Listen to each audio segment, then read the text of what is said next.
নমস্কার বন্ধুরা, রিনাজ হোমলি কিচেনে সকলকে স্বাগত। আজ শেয়ার করব ইলিশ মাছের ঝালের রেসিপি। একটু অন্যভাবে বানাবো আমি। ইলিশ মাছের ঝোল ঝাল আপনারা তো খেয়েই থাকেন, একবার এইভাবে বানিয়ে দেখবেন, খেতে খুব ভালো লাগবে। এখানে আমি মাছগুলোকে ভালো করে জল ঝরিয়ে একটা পাত্রে নিয়েছি। এর মধ্যে দিয়ে দিচ্ছি 1 চামচ মতো নুন দিলাম, আর 1 চামচ মতো হলুদ দিচ্ছি। নুন আর হলুদটা খুব ভালো করে প্রত্যেকটা মাছের গায়ে মাখিয়ে নেব।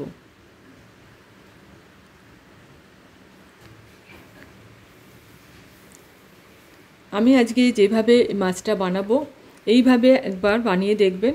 আবারও বলছি, গরম ভাতের সাথে খেতে খুব ভালো লাগবে। মাছগুলোকে আমি নুন হলুদ মাখিয়ে রেখে দিয়েছি। আর এখন একটা গ্রাইন্ডার জার নিয়েছি, এর মধ্যে দিয়ে দিলাম 2 চামচ মতন সাদা সর্ষে, আর দিলাম 3 চামচ কালো সর্ষে, সামান্য একটু নুন দিলাম। এবার এই শুকনো অবস্থায় ভালো করে গুঁড়ো করে নেব। এই যে গুঁড়োটা করে নিয়েছি, এবার এর মধ্যে দেব 2টো কাঁচা লঙ্কা দিচ্ছি,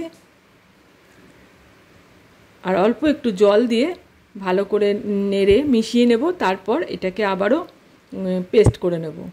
এইভাবে সর্ষে বেটে নিলে পরে একদম তেতো হয় না, আর শিলে বাটলে যেমন হয় সেই রকম মশলাটা হয়। এখন এই সর্ষে বাটাটাকে আমি একটা বড় পাত্রের মধ্যে নিয়ে নিচ্ছি।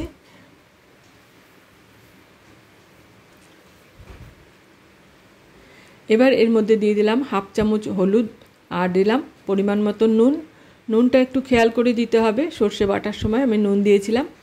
আর দিলাম 1/2 চামচেরও কম লাল লঙ্কার গুঁড়ো। এটা দিলে পরে একটু ঝালঝালও হবে, আবার রঙটাও খুব সুন্দর হয়। আপনারা না চাইলে নাও দিতে পারেন লঙ্কার গুঁড়ো। তারপর 1 চামচ সর্ষের তেল দিয়ে খুব ভালো করে মেখে নিলাম। তারপর এখন এই মাছের টুকরোগুলোকে খুব ভালো করে মশলার মধ্যে মাখিয়ে নিতে হবে।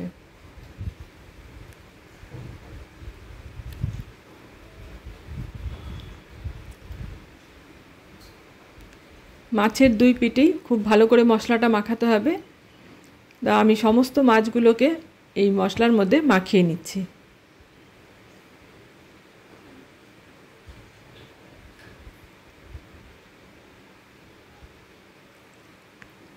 আপনি যদি আমার চ্যানেলে আজ প্রথম এসে থাকেন, অবশ্যই একটা লাইক দেবেন, আর চ্যানেলটাকে সাবস্ক্রাইব করে রাখবেন।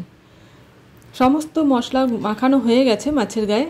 এবার আমি মাছটাকে 10 মিনিট মতন রেখে দেব। তারপর 10 মিনিট পরে আমি এখন একটা ফ্রাইং প্যান গরম করে নিয়েছি, তার মধ্যে দিয়ে দিচ্ছি সর্ষের তেল। তেলটা ভালো করে নেড়ে প্যানের গায়ে লাগিয়ে নেব। তারপর এর মধ্যে ফোড়নে দিচ্ছি 1/2 চামচেরও কম কালো জিরে, আর একটা কাঁচা লঙ্কা ভেঙে দিলাম। এবার ফোড়নটাকে একটু নাড়াচাড়া করে ভেজে নিয়ে গ্যাসের ফ্লেমটাকে একদম লো করে দিয়েছি।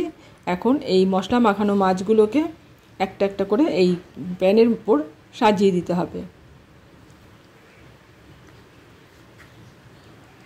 গ্যাসের ফ্লেমটাকে অফ করেও আপনি এই মাছগুলোকে এর মধ্যে দিতে পারেন।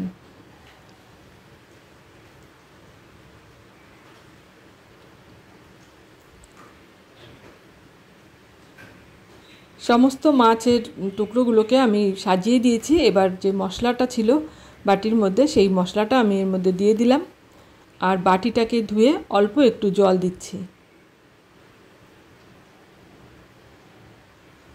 এবার 4-5খানা কাঁচা লঙ্কা চিড়ে দিয়ে দিলাম। ঢাকা দিয়ে 5 মিনিট হাই ফ্লেমে রান্নাটা করে নেব।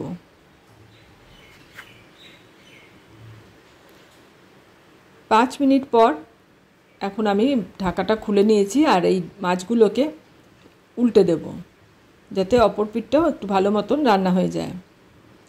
খুব সাবধানে মাছগুলোকে উল্টাতে হবে, যাতে ভেঙে না যায়।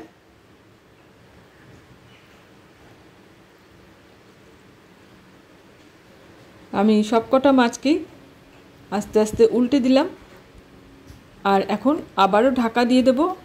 আর ঢাকা দিয়ে আরও 3 মিনিট মতন আমি রান্নাটা করে নেব।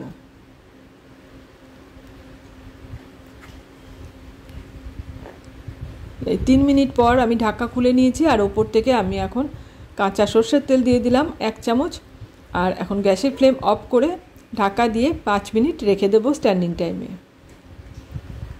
খুব সহজেই এইভাবে ইলিশ মাছের ঝাল আপনারা বানিয়ে দেখতে পারেন। আশা করছি আপনাদের খুব ভালো লাগবে। আমি এখন এই মাছ গরম ভাতের সাথে পরিবেশন করে নেব। আর আমার আজকের এই ইলিশ মাছের ঝালের রেসিপি আপনাদের কেমন লাগলো অবশ্যই কমেন্টস করে জানাবেন। ভালো লাগলে লাইক আর শেয়ার করে দেবেন। চ্যানেল এখনও সাবস্ক্রাইব করা না থাকলে চ্যানেলটা সাবস্ক্রাইব করে পাশে থাকা অল বাটনটা প্রেস করে রাখবেন। পরবর্তী ভিডিওর নোটিফিকেশান আপনার কাছে চলে যাবে। আজ এখানে শেষ করছি, আবারও চলে আসবো অন্য কোনো রেসিপি নিয়ে। এতক্ষণ আমার সাথে থেকে ভিডিওটা দেখার জন্য অসংখ্য ধন্যবাদ।